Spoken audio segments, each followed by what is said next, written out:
Hello, you're listening to The Science of Successful Job Hunting with me, Mildred Talabi, author, speaker and blogger committed to inspiring and changing lives in business and careers. This podcast series is all about sharing tips and techniques with you that will take the guesswork out of your job hunting. Why? Because successful job hunting is not about luck, chance or hope. Successful job hunting is a science. Welcome to today's episode.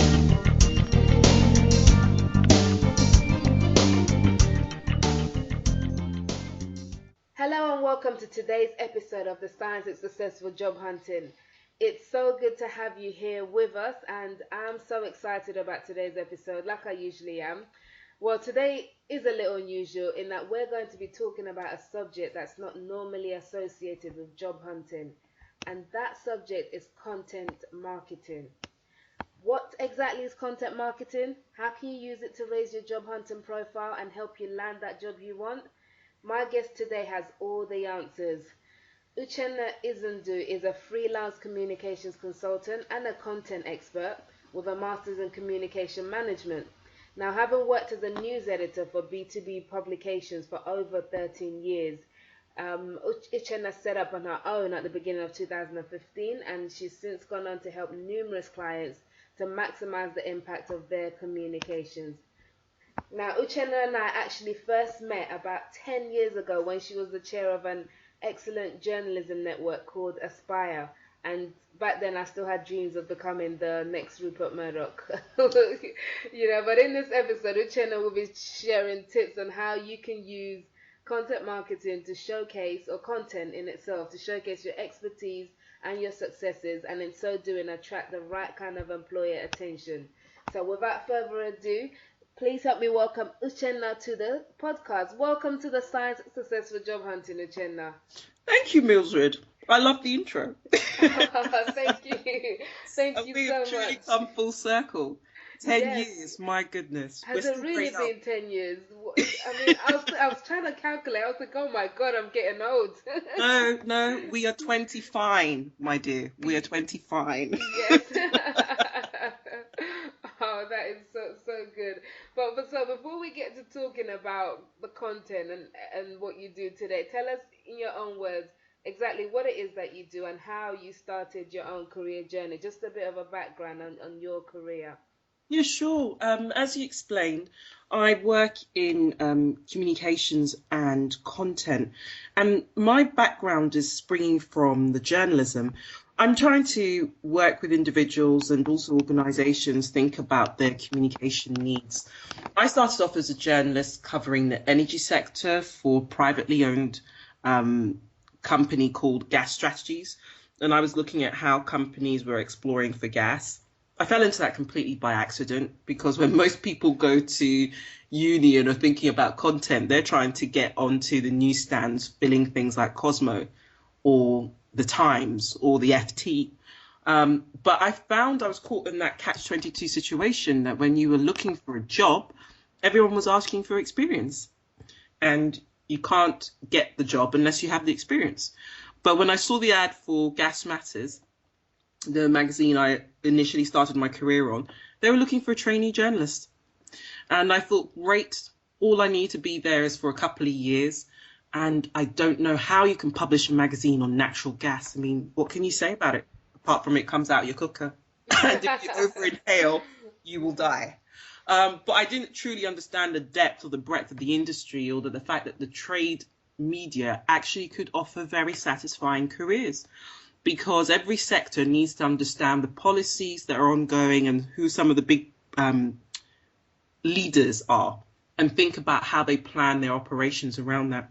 So I did energy journalism for about 13 years, including a short stint at the FT and also working for an American magazine, and then moved into maritime content, working for some industry titles there. And from there, shifted into communications because I was just really interested in extending my skill set. And I was quite fascinated by how companies and organizations are trying to maintain their reputations and build relationships to advance their commercial agendas. Wow. So how did you stay in gas for so long? Did you? I mean, I can't get over that bit. I stayed in gas. So for the point that as I was saying before, it was a very satisfying career. I learned so much. Um, it was spanning political, regulatory, operational, and it gave me an opportunity to travel, Mildred. Oh I wow. think probably one of the greatest things that I learned being in the trade magazines is I think it's easier to flourish and develop there than it is on the nationals because you're talking about smaller teams, smaller niches, and therefore it is essential that you're contributing. Whereas if you're working on a large organization, it's too easy to get lost. I mean, I think if you reflect on your time in The Guardian, you have 200, 300 people all scrambling to get into a very small place. Mm-hmm. Because when you and I were initially working as journalists, it was primarily print media that was leading the fall, although the websites were coming up. And you have all of these journalists fighting for very limited space. Um, and I was just, as I said, I was very happy in what I was learning and evolving and traveling. So I ended up doing that for a long time. Yeah, no, I totally understand what you mean because like you said, I did work at the Guardian for a bit, but before that, I worked as the assistant editor of a magazine called BFM, which was, Oh, yes, yeah, yes, I remember BFM. yeah, BFM. I love those. It was my first ever real journalism job, but it was quite small, so I got to do everything, and I Yeah. loved getting all of that experience. And then at the Guardian, it wasn't quite the same. I had the title and the pay, but not quite the same getting my hands dirty that I really liked. So yeah, I can see why you stayed, but still gas, but It's still gas, it's but still now gas, but look, it's got other benefits, I'm it's sure. got other benefits. But look at how it's become a national and an international issue. Because obviously, when I was working at Gas Matters, it was very hard for me to explain to my family and friends what I did. They just thought it was weird. But now, when it comes down to relations between countries and pricing policies, the way that we had Russia having its standoff with the EU because of its breakdown in its relationship with Ukraine, it suddenly hits everyone. Everybody's like, oh, is that what you were doing? Oh, okay, I see why that's important now. Or when you're receiving your high energy bills and you're like, I don't understand why this thing has crept up so dramatically in price. Everybody now could say to me, oh, okay, I see why you were covering it now. So, yeah, it finally dawned. Yes. what I was doing, well, what I'd been doing was important. Awesome. So you said you kind of from there you navigated your way more into communications and I guess into the content side of communications that you do today. So for those who are not familiar with the whole idea of content marketing or just the whole content, what exactly is it? What do you mean when you talk about being a content expert? Yes, my expertise in content lies primarily from all the stuff that I've done in journalism, isn't it? Because what we're trying to do is create different forms of content. You've got news stories, features, videos, blogs, and when we're now talking about content marketing, you're really thinking about creating the best content that showcases either an individual or an organization and convinces people to buy into that. Whether you're talking about literally exchanging money or trying to raise your profile, you're thinking about how do I form the best content that people can engage with and come to me as a trusted source of information on that topic. Hmm. Okay, okay. So, and you say that this is a strategy that a job seeker can, can use, like a strategy they can use to pursue, to find roles, enhance their career development. So, how does this work in a job hunting context? Yes. Now, for so many people who have a lot of experience in their field, I think it's really imperative that you find ways of being able to share that expertise in your field.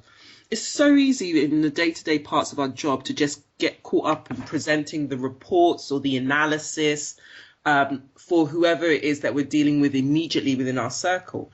But we don't actually think about how we can take that content and share it on different platforms to raise our profile and also to get ourselves positioned as an expert in that space. Let's start with the basic that everybody has to create at work at some point during the year. You'll have to do an appraisal. An appraisal is an opportunity for you to really show off what it is that you've done well that year and what you've achieved. Now, say, for example, you worked in sales and you've had an absolutely stellar year in hitting all your sales targets and even exceeding them. In your appraisal, you'd have talked to your manager about doing that and how much money you've brought in for the company. But I'm sure what your other colleagues would like to learn is, how did you do that? So why not think about them being able to distill your appraisal into another form of content that you can then share with different audiences. So turn it into a blog post that you could then post on your intranet platform. Most companies, if they don't have an intranet site, they might have a newsletter. And if you then were to say, here are the top 5 steps that I used in being able to hit my targets or exceed my targets, you're positioning yourself as an expert in achieving that. And you're now sharing your status with other people in the company. Take that one step further and you were to give it as a presentation at a wider talk within your company. I think most companies have a forum where I think they'll call it a town hall, where you'll all gather together and hear the kind of updates from the senior management team on what's going on. If you were to share that at the forum, you've again widened your visibility beyond your immediate manager, beyond your immediate sales team, now into the wider mix of your organization. And that gives an opportunity for other people to come around to you and say, oh, I really thought that was quite interesting. We're having similar problems in our department. Is that something that you could work with us on and help us to find ways of being able to take the sales further? So an appraisal has become a blog post, and it's also become a talk at a wider town hall. And then you could formalize it in another form and turn it into a WebEx that you could share with remote colleagues. So it's the same content being transformed. What's a WebEx? Is that a webinar type? Yes, a webinar type. So you'd use Citrix or whatever other kind of platform, pull together your presentation, and talk through your steps with your colleagues who may be in different offices or different time zones.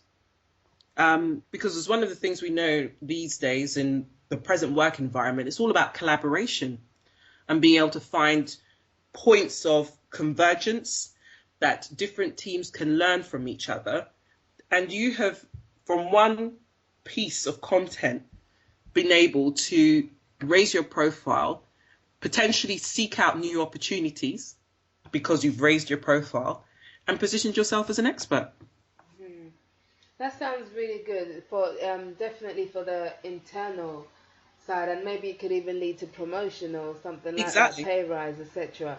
But how do you utilize that outside of your current job? How do you take it now? Let's say you don't want a promotion in your current job, you just want a new job. How do you use that same knowledge that you've gained and expertise outside to help you find a job somewhere else? It's a similar kind of principle, but what you'll be doing now is looking for things such as guest blogs. That's a great opportunity to try and showcase what you're doing, whether you're contributing to somebody else's blog or to an industry sector blog, and you curating your own blog, some informed opinions about major trends that are affecting your sector.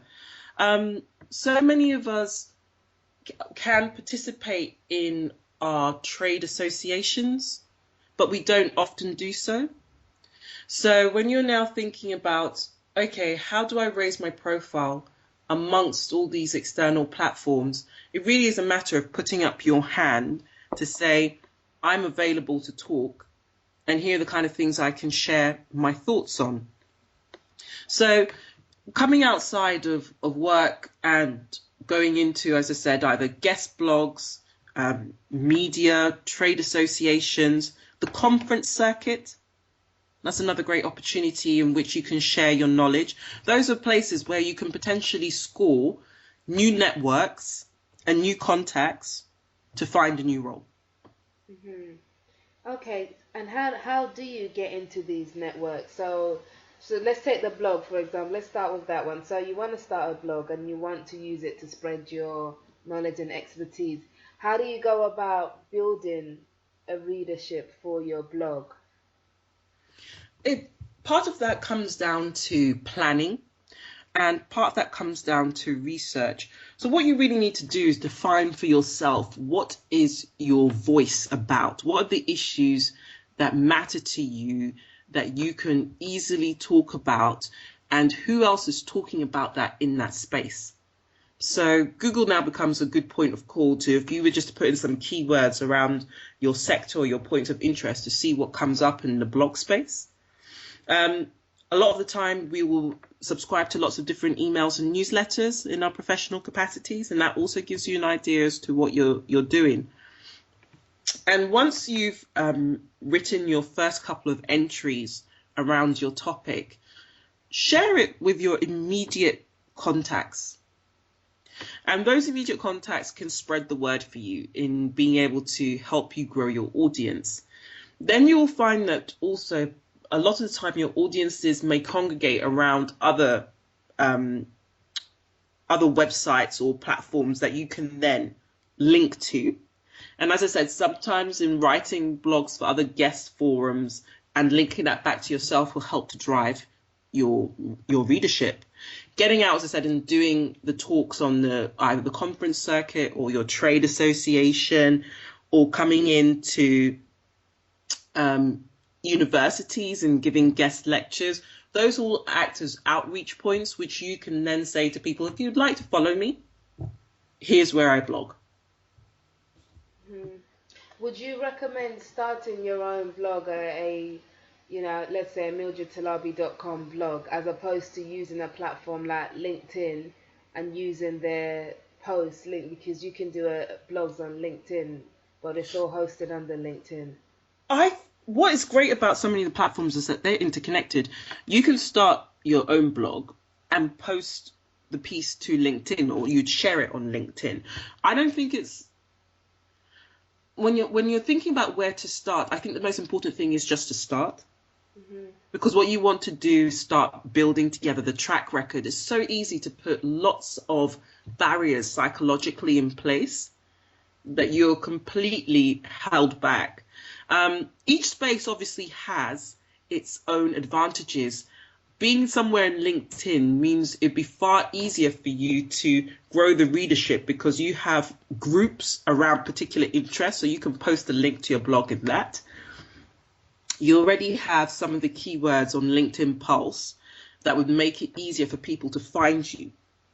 And again, you already have all of your network on your LinkedIn profile. So you would put out your status update saying, I've just done my blog here, and it could either post to LinkedIn Pulse or post to your own blog page that you've set up. Each space has its advantages and disadvantages, but the most important thing is just start. Mm-hmm. Okay. And once you do get started, would you say, is it better to concentrate on mastering one particular platform in your content marketing efforts, or is it better to spread it across the board? So you're doing your blog, you're posting on LinkedIn, you're also doing on Twitter, Google Plus, Facebook, I don't know, pinning on Pinterest, and all the rest, You can see how many platforms there are to raise your profile and find ways of being able to develop networks and contacts. Some people feel very comfortable starting with one platform and mastering it. But I suppose the whole essence of the reason why we're having this conversation today is to talk about diversification, because people process information in different ways. Naturally, I'm a word person. I'm a text person. Even if you put the video is theoretically less taxing on the eye and on the brain. But there's a transcript underneath. I will read the transcript first before I watch the video. Mm-hmm. So with bearing in mind that people process information in different ways, I think it's best to be able to use 3 or 4 different platforms that are easy for you to manage, because what you're doing is widening where your audiences sit. And what you're doing then is providing yourself with multiple options on how you're viewed. So you can write your blog, that's your text. You sit down and you do podcasts. Somebody's now hearing you speak, because some people prefer listening and they find it easier to engage with content that way. Go and hold a talk somewhere, and it's a completely different vibe that you're getting off from somebody's body language and the opportunity for live Q&A. Okay. So is it essentially, are we talking with the whole content marketing thing? Are we talking writing lots of blogs here and spending every minute tweeting and updating your LinkedIn profile? Is that the best way to maximize this avenue as a job hunting strategy? You have to be very careful about how you use your time. I'm thinking about trying to get the most out of one piece. So you've written your blog post. You can put a link to your blog post on Twitter. You've used another platform. Post it through onto LinkedIn. You've used another platform. Think about somewhere where you can give a talk on it. Great. Everything, I suppose, depends on what your own personal timetable is. Because sometimes what you're thinking about is how many appearances or how many quick hits can I have in a very short period of time, because that will have the most impact. And other times what you're thinking about is a slow burn. I think that all really comes down to what ultimately are your objectives and what time scale you have for yourself. Because when you've got lots of different things on the go, it's very difficult to cut out a chunk of time and say, I can go at this at full steam. Maybe on Monday, you've done the blog post. Tuesday, you're giving the talk. Wednesday, you're out doing the presentation. Think about what your objectives, set up, basically what I'm trying to come back to is set up what your objectives are and what you're trying to achieve from this. And then also look at your own commitments and find slots that work for you in being able to share that message on your content.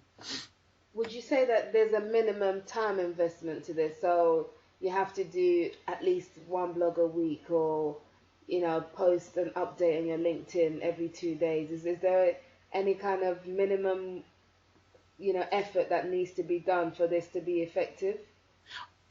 You have to be consistent. I think that's the easiest answer to the question. And again, part of this comes down to what is your availability.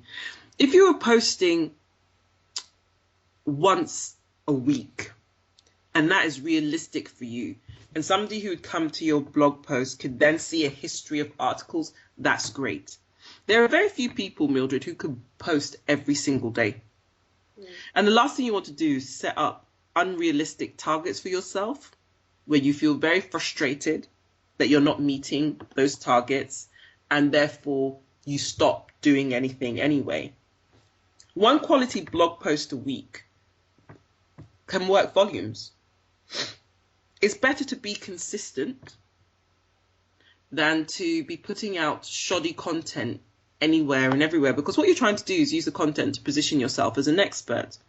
So think about, as I said, what your objectives are and what are your realistic time commitments.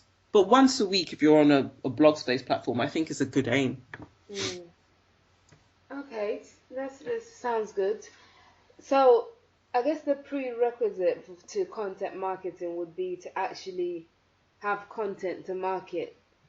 So what would you say to someone who feels that, a job seeker who feels that they have no content, that they have nothing to say, so to speak? Is that true? Is it possible to not have anything? And and how do you get them to tap into their inner content? Not at all. Not at all. Why not start off? my suggestion would be, why not start off with the stuff that you've produced in your workplace? Because in the course of your work on a day-to-day basis, you're looking together at pulling reports. You're looking at doing presentations. You're looking at doing research. Obviously, you have to strip out all the confidential elements. But what I'm trying to talk about here is using the things that you have curated in your day-to-day job to leverage on different platforms. So what you'll be thinking about there is, how do I distill this into a message or a story that the people I'm trying to target want to hear? So yes, all of us have content. The question is about, where do I find it, and what is the important message that I'm trying to share with the people I want to target? Okay. So in whatever role that you're doing in your workplace, there undoubtedly is some form of content being curated around it.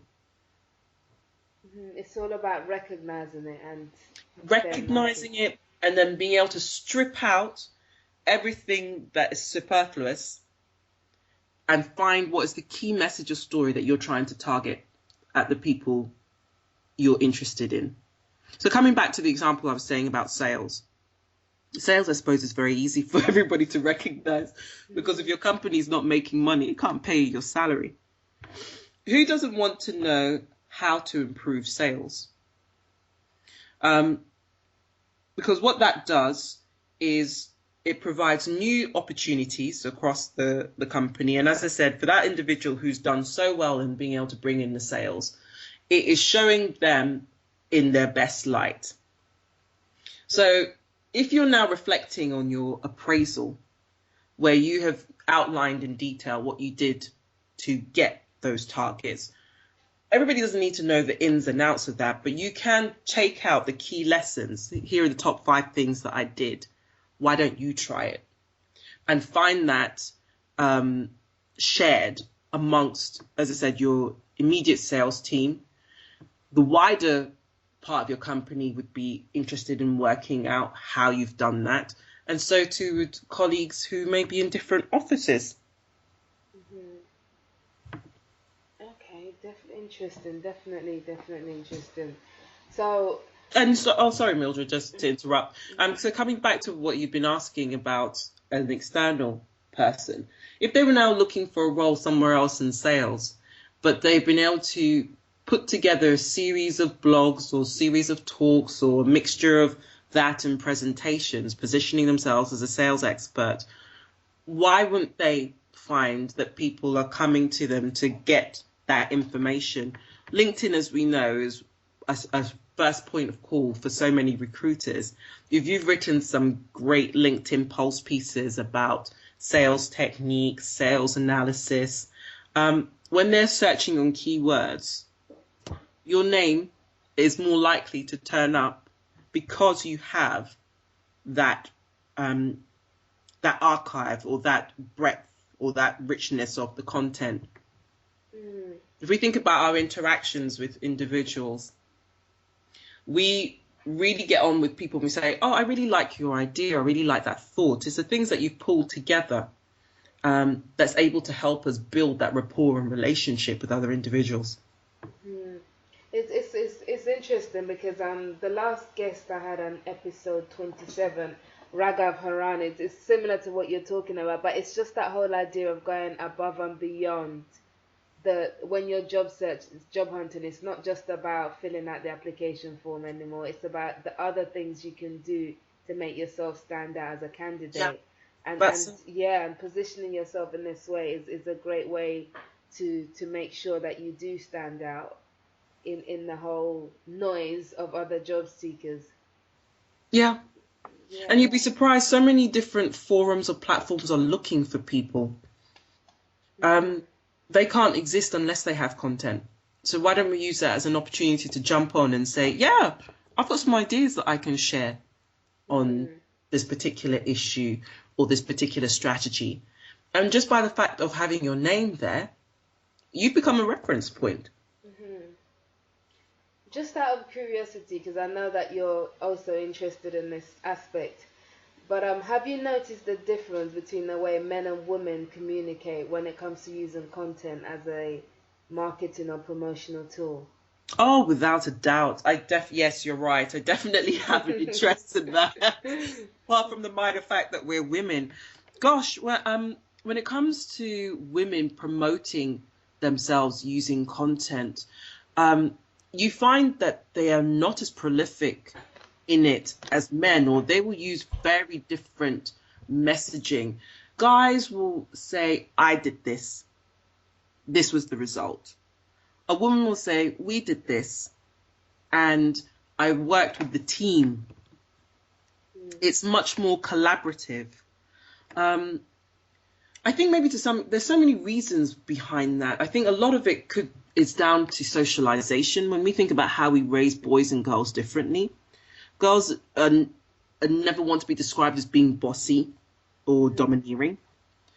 A lot of women, even when they are experts, always feel very nervous about that title being given to them because of, I suppose, the connotations. And being an expert should be a flattering thing, but they will always feel, I'm not quite an expert. I don't have so many years experience. I don't have how many hundreds of qualifications. Whereas a guy will be much more braggish. I think the formal terminology for that is the imposter syndrome, isn't it? You're always just wondering, my goodness, who's going to come around now and expose me? Women will also tend to apply far higher standards to themselves than a guy. So I'm sure you're really familiar with this research. If a woman's applying for a job, she won't put in her application unless she's hitting 90% of the requirements on that job description. Yeah. Whereas a guy, he sees 50, says, all right then, I'll put it in. You know? Yeah. It was a really interesting comment that Harriet Minter, the editor of Women in Leadership at Guardian, said recently when she was assessing entries for an award on how gender equality had been promoted in the workplace. She said, gosh, I mean, I do write about these things on a day-to-day basis, but it's really hitting home that the women who are competing for the award just write about themselves in a very different way to the guys. They are not giving themselves the credit. They're giving the team the credit. Whereas the guy's saying, I, result, result, result, result. And the woman was like, we, and they don't talk about the result. And she said, you really then have to make a concerted effort to recognize what's going on, because somebody else who has pushed themselves forward is more likely to be taken on. Absolutely. And there's two books I'd recommend for anyone interested in this more. Have you read Lean In, Sheryl Sandberg's Lean In? I haven't yet got to that on my reading list, but I've heard, I remember when Cheryl's book first came out, the kind of furore that it caused. Yes. She could talk that way because it was like Marmite. Yeah, some people loved it, others hated it. I loved it, so I thought it was great. So there's that, and then there's Nice Girls Don't Get the Corner Office, and that's Dr. Lois Frankel, who I actually interviewed on this podcast a few episodes ago. But definitely what you're saying about there is a difference in the way men and women sell themselves, speech marks, and if you want to close the gaps, those two books I'd recommend totally. Yeah. So moving on from the whole difference in communication between men and women.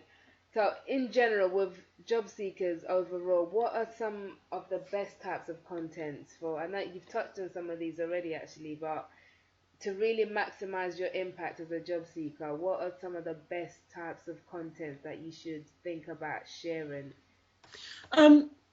Content that works really well, I think, are how-tos.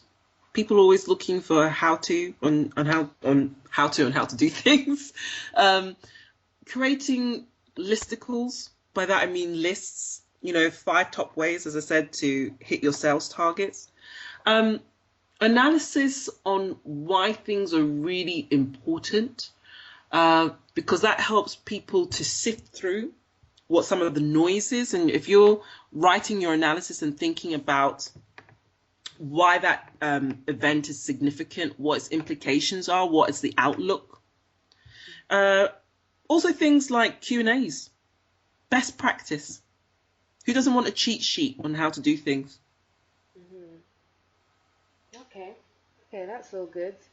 And then once you've got all this content marketing, what role does it play on your CV? I mean, how can you communicate your efforts effectively on your CV? Well, that's a great question. When it comes to doing that, I suppose one of the broadest categories for your CV is your communication. Your communication skills and achievements, isn't it? So if we're now putting down that you're a regular speaker or a regular blogger on A, B, and C, and you've presented to 100 people, 50 people, or you've grown an audience from 0 to 100, 1,000. I think that's an excellent point to put on your CV. If you also highlight then that you have shared your experience on A, B, and C, and position that as the foundations of laying a best practice, I think that's a great thing also for your CV, because what prospective employers or recruiters will be looking at is how have you used what you've learned to what you've achieved in your job to roll out to a wider audience. That's good. So once you can answer that question within your CV, that positions you in a better place than other candidates, doesn't it? Yes, it does. And you can do the same on your LinkedIn profile, presumably. Exactly. Okay, brilliant. Okay, last question. This is really interesting, but the final question. So I call this show The Science of Successful Job Hunting, because I believe that successful job hunting is not by luck, chance, or hope. I believe it's a science. In other words, I think there's a formula to successful job hunting. So with that in mind, if you had just one science of successful job hunting to share about content marketing, so that's a formula or method that's guaranteed to work if a job seeker applies it today, what would that be? Wow. On the spot. You really have put me on the spot. I think that is to be consistent in the content that you're producing and share it. It's all well and good to produce the content, but if you don't share it, how will anybody else know what it is that you're an expert on, so they can recruit you to come and help them solve their problem? I like that. That's definitely a good message. So consistency and publicity and sharing it. Yeah, of course. What's that saying? Build it and they'll come. Which exactly. Actually, it's true. They'll come once you tell them that you've built it. That's it. Too many of us just get caught up in thinking, I can't do this. I don't have the space to. And considering our backgrounds, Mildred, and being journalists, before there was a place that you came to as a source of expertise. But the fact that now you have so many platforms externally through social media, and a lot of time internally in the workplace, we don't actually think about what those other platforms are because you're just trying to get the job done. It is a matter of sitting back and taking time out and asking, where are the people congregating that I'm trying to target? And let me go out to them. Stop waiting for somebody to come and ask you. Go out to them. Awesome. That is a brilliant way to end the show. So that is awesome. Thank you so much for sharing that. So before you go, what are you currently working on, and how can people find out more about you? Yeah, sure. People can get in contact with me on LinkedIn, and you can get in contact with me on Twitter. And you can also get in contact with me through the email address info@mediachi.org. And Mediachi is spelled MEDIACHI. And I'm working, as I said, on trying to talk to some companies about how their employees can use different platforms to share their content and raise their visibility. So people can look out for me on that. Once I have further details, I'll share it with you, Mildred, and you can share that with your audience. And if individuals are also interested in talking about how they can develop a plan around content to raise their visibility, then please get in touch. Brilliant. And what was your Twitter handle? It's my name, at Uchenna Izundu. Okay, awesome. I will put all of that in the show notes so we can definitely have easy access to you. But Uchenna, thank you so much. It's been such a pleasure having you on the show, and thank you for sharing your knowledge and expertise in this crucial area for job seekers. No problem. Thank you very much for the invite. Brilliant. And thank you for listening on the other side. If you've enjoyed today's episode, please share the link with a friend, family member, or colleague who you think might benefit from it. And also, please head over to iTunes and subscribe to the podcast if you haven't already done so you don't miss out on any of our weekly episodes.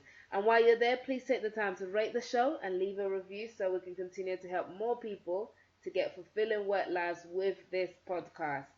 Thank you again, and until next time, remember that successful job hunting is not by luck, chance, or hope. Successful job hunting is a science. Take care. You've been listening to the Science of Successful Job Hunting podcast series with me, Mildred Talabi.